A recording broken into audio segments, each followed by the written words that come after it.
আসসালামু আলাইকুম রহমতুল্লাহ। সবাইকে ঈদ মোবারক। আজকে ঈদের নামাজ পড়তে গিয়ে একটা জিনিস চোখে পড়লো।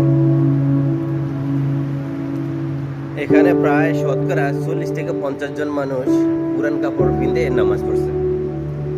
আমি কিন্তু পুরান কাপড় পিঁধি নাই, নতুন কাপড়ে পড়ছি। তো তারা কিন্তু ইচ্ছা করলে একটা পাঞ্জাবি নয়তো একটা শার্ট কিনতে পারতো। সে হিসাব মতো টাকা কামাই করে। কেন কিনা নাই জানেন?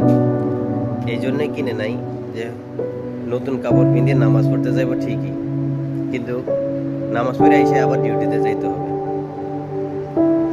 আপনারা বিশ্বাস করবেন কিনা জানি না, আমি 25 ঘন্টা কাম কইরা তারপরে ঈদের নামাজ পড়তে গেছি। এরকম বহু মানুষ আছে, আপনার নামাজ পড়া কাপড় চোপড় গুলো খুইলা আবার ডিউটিতে জয়েন করতে হবে।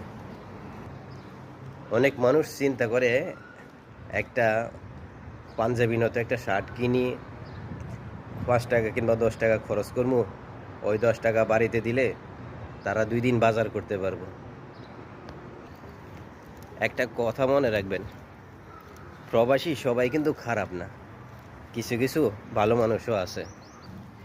কিছু কিছু মানুষ আছে আপনার খরচ করে 10 টাকা আর কামাই করে মাত্র 2 টাকা, তারপরে মানুষের টাকা মাইরা দিই এখান থেকে সইরা যায়।